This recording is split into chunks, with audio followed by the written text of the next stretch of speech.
'Cause up here it's breakneck, paycheck, rat race, what's next? I'm tired of feeling like a small fish in a big pond. I think I'll go back where I came from, where everybody knows my name.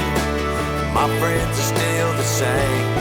I guess the slow life hit me just right, like a bonfire on a cold night. Hell, and you can keep your 9 to 5. Happy with the simple life. Good morning, y'all. Welcome to IVA Homestead. I am Renee, and my husband is Manny. If you're returning, welcome back. Today is a busy day for us. We have quite a lot of stuff going on. We're working on all 3 of the garden spaces. Y'all know last year we had created the first garden space. I am now dubbing that the cottage garden because there's a space in the center of it where we can put a patio table and chairs and just enjoy being in that garden surrounded by the beautiful plants. And then last year y'all also watched us clear out another space closer to the chicken coop that even last year and this year and probably front on to the future, we're dubbing that the market row garden. We are creating a new space next to that, between the market row garden and the chicken coop, of raised garden beds. So we have a lot to get done today. We have been waiting almost 2 weeks for our mulch guy to bring us a couple loads of mulch, and he was able to do that yesterday. So we're just trying to get all the stuff done, get things in the ground, get those root systems established and things growing. It is the end of April, so I think for our area in southern southeast Missouri, I'm pretty sure we are all done with the cold snaps. We had a few cold snaps after our estimated last frost date, which kind of messed up some of my plans. I did start a lot of my stuff indoors under grow lights, just like I did last year, except this year I'm not selling or trading off anything until after everything's in the garden, and if there's anything left over, then I'll sell or trade it off like I did last year. But we're not really looking to direct sow a lot of stuff in the garden except for certain things that absolutely need to be direct sown. But anyway, I am rabbit trailing here. This particular video that you are currently watching is just about the market row garden. Only about half the stuff that is going in there was something I was able to get to start early and have good germination, seed germination and things like that. My bell pepper, my carrot, my bell pepper, my tomato, and my cabbage, I was able to start indoors. I bottom watered all of that, so the root system is long, but the plants themselves are still quite small, which does concern me. Hopefully in the next couple weeks, they thrive and the root systems get established in the soil out, now that it's not in a low cup. But if they don't, I mean, I am not opposed to going out to the local farmers market and buying more plant starts to put in those spaces. But a lot of things that is going in the market row garden, I started in peat pots because they say the roots don't like to be messed with. So I started them in peat pots, and I was just going to plant the peat pot in there because it's like biodegradable. And I started those when I started hardening off my other things. So we had 2 or 3 nights of a cold snap, and I did well to bring all of my plant starts back inside after hardening them off just for that night, and then I'd bring them back out the next day when temperatures climbed a little bit. But dummy me did not think to bring those peat pots in, so I don't think any of the stuff that I planted in the peat pots will germinate. No squash, no beans. What else did I start in those? I think that was pretty much it, like pole beans, bush beans, squash, cucumbers, things like that. I don't think any of that will germinate. So what I did was I went out and I purchased store-bought plant starts. Look, I dug through each of the things and trying to find, the one that had the most plants in it. You know, just trying to get more bang for my buck. So, and then I still want purple bush beans. I love purple pole beans too, but I don't see that happening. But purple bush beans. So I took what was left of my seeds from that and soaked them. You're supposed to soak them overnight. They've been soaking for a day and a half now. Hopefully they'll be fine. Hopefully they'll germinate in the ground and be all right. But what worries me most really is these bush bean starts. All of my seed packets for bush beans and pole beans say that the roots do not like to be messed with. So as the squash and stuff, I bought the packets that had the most little plants, you know, so I can separate them. You're supposed to plant a bush bean plant every 4 inches is what this little thing, or what one of my packets said. Yeah, this little thing here. Plant in full sun, 4 inches apart in rows. So I'm really hoping that by separating these out and planting each little plant 4 inches apart, that I don't mess with the roots too much and just sabotage the whole thing. So I am filming this intro now. I planted a few things 2 days ago. So you'll see in a minute how I separated my butternut squash and my cucumbers. But anyway, let's get this stuff in the ground. Let's get it starting to develop its root system in the ground, get them growing, and then I can jump and go help Emmanuel with some other stuff.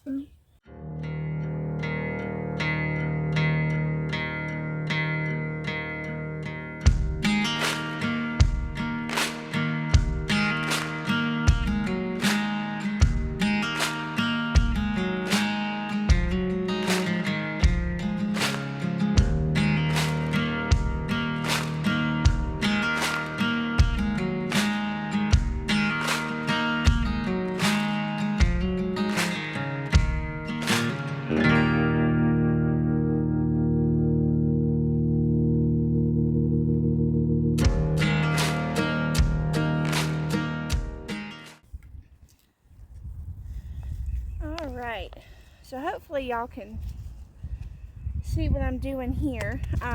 I had started a bunch of squash and some other things, but I started them the other week and I left them outside, and then we had 2 or 3 different nights where it got towards the low 30s, and none of my stuff germinated. I don't know if it ever will, but I mean, hey, that's all right. So I went out, honestly, to our local Tractor Supply. I won't buy chicken feed from them anymore, but Bonnie plants, I'll go ahead and buy some Bonnie plants. That way I can get my garden started. 1, 2, 3, 4, 5, 6. I've got 5, all right. That's okay. That's okay. If I can get these to separate. Will you separate for me, please? I might not need too gentle turns here. Alright, so. And then I'm using this as my marker. This is about 12 inches long, and you're supposed to do these plants anywhere from 18 to 30 some odd inches apart. So I'm going to use this as my marker. So 2, bury 1 here.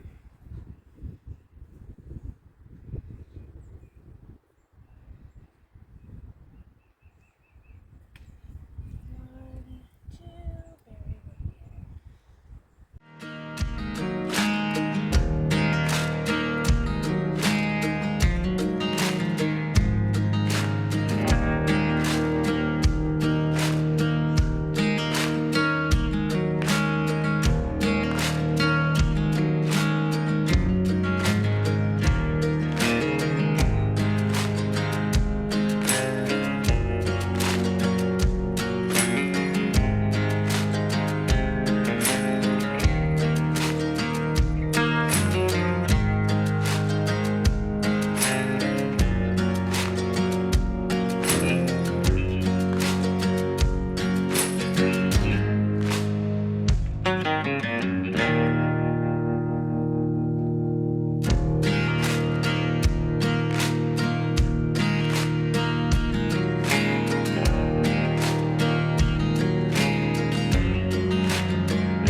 Yeah. You getting a drink? Yeah. Yeah, does that feel good? Does it taste good?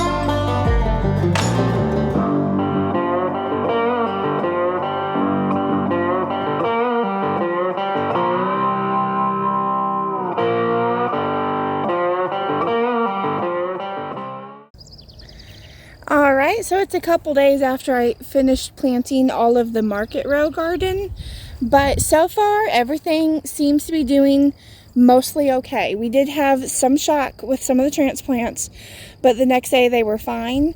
We did have some instances where maybe a bunny or my son got to some of the squash over here and broke the stem, but for the most part everything's good. This row here and this row here are all butternut squash, and this row here is cucumber, and then this row here is some store-bought bush bean starts that I got from our local grocery store. This row here is going to be bush beans as well, but it is some purple bush beans that I started from seed, so hopefully those germinate. And then these next 3 rows were starts that I had started in my house under grow lights. They're kind of tiny, but this row here is, what is this, cabbage, and then this is tomato, and then this far one here with some grass mixed in is bell peppers. So hopefully all of these thrive and flourish. But I tried to get some of that grass out, and it was just a lot of work. Those roots were in there deep. So we're just going to have to keep an eye to keep all that down, and keep an eye on my markers where it tells me I've got my bell peppers or my tomatoes or my cabbage. I put markers right behind each little plant so I know, you know, there's supposed to be a little plant here. If it's not there, it died or got eaten or something, wilted something. But I got the sprinkler going over here now. We live in a really windy little holler here. We're surrounded by hills all the way around. So the soil dries up rather quickly. So I'm going to have to water all of my gardens, this market row, that raised bed, and then the cottage garden over there. I'm going to have to water all of them myself rather frequently, because the last couple of springs and summers, well, the last couple summers has been a drought-ridden season. So we're just making sure that all of the plants get decent amount of water. Nothing starts wilting or withering or drying out. So this is my market row garden. Hopefully I've prayed over it, and hopefully all of these plants, even my little ones that I started that are tiny. I mean, I started them like 2 months ago, but they're still tiny. I prayed over all of them when I planted them, that they thrive and flourish and have excellent yields of produce. So that is what's going on today. Well, not what's going on today, but that is what's happening with this Market Row garden. So thank you for joining me as I try this gardening method, and hopefully we have success with it. I pray that y'all have a great day, and we will see y'all in the next one.